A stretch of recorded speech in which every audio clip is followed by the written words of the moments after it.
We can find a way to settle this. I'm thinking humiliation. Marvel fans have been wanting to see the Web-Head and Venom face off ever since most of us were disappointed by their first cinematic confrontation. And if a new rumor turns out to be true, we might just get our chance in the not too distant future. Word on the street is that Spider-Man is going to be making an appearance during the end credits scene in the Venom sequel, Venom: Let There Be Carnage, which, if true, could lead to some pretty interesting things in the future, including the Sinister Six film that Sony has been wanting to get off the ground for years at this point. So in this video, I'm going to take a look at the rumor, how the current state of Spider-Man's movie rights could affect things, and what it could mean for the future of Spider-Man. Also, even though this is just rumor and speculation right now, I'm going to throw up a potential spoiler warning for Venom 2. So you've been warned, dear viewer. Let's dive right into it.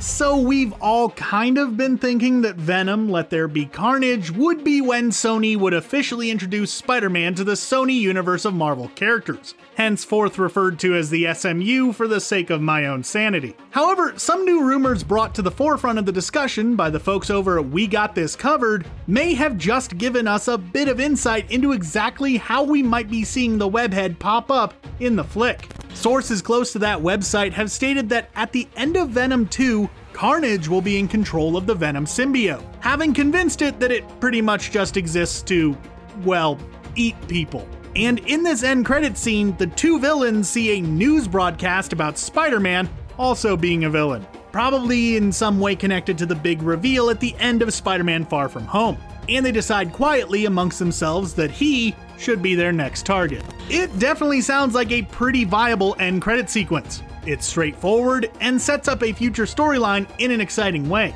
I mean, come on, who doesn't want to see Spidey take on Venom and Carnage? But how likely is it that something like this is going to happen, given the current state of the movie rights of Spider-Man? Well, we know at this point that Disney and Sony have negotiated at least 2 more films with Spider-Man within the Marvel Cinematic Universe. 1 solo film and 1 team-up. We have heard some slight stuff about Spider-Man 3, but really nothing tangible. But theoretically, in the not too distant future, Sony will once again have full control over the Webhead's cinematic outings. So beginning to lay the groundwork for his transition from the MCU into the SMU makes sense. And we've actually already started to see some of that happening. Look at the appearance of that Spider-Man graffiti in the Morbius trailer, hinting at the fact that the world probably doesn't exactly view Spider-Man in the most positive light. Or the fact that Michael Keaton, who we assume to be once again portraying Adrian Toomes, aka the Vulture, also pops up in the Morbius trailer, giving us a possible connection between the SMU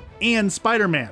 But making this connection as solidly as Spider-Man literally appearing in an SMU flick in 2021, the current release window for Venom 2, well, while this might fall pretty squarely during the time that Spider-Man is still technically within the MCU, at this point, we don't know the full details of the Disney-Sony deal. So it could be that Sony negotiated to be able to use Peter Parker in SMU films, though only in small ways. Perhaps they did this with the intention of building things towards a Sinister Six focused film.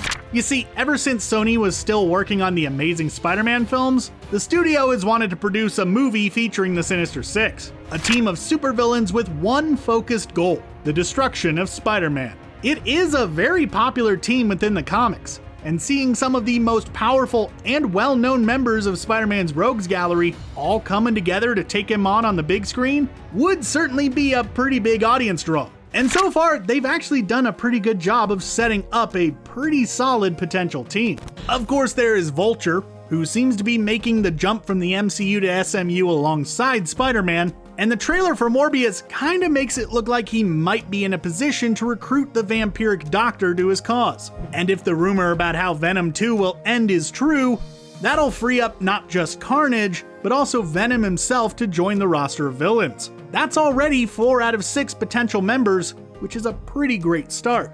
Either way, we know for a fact that Spider-Man is more than likely destined to join the SMU at some point in the future. And if Venom 2 is going to include some sort of tease or cameo showing us the general directions with that universe, it could make that movie a must-watch. Not that I was personally going to be skipping out on Venom 2 anyways, because I actually quite liked the original. And hey, any chance to watch Spider-Man and Venom throw down, I'm totally on board. Well, what do you think? Are you excited to possibly see Spider-Man and Venom 2? Let me know your thoughts down in the comments below, and while you're down there, why not consider subscribing to ScreenRant for even more awesome videos just like this. Thanks for watching, and stay safe out there.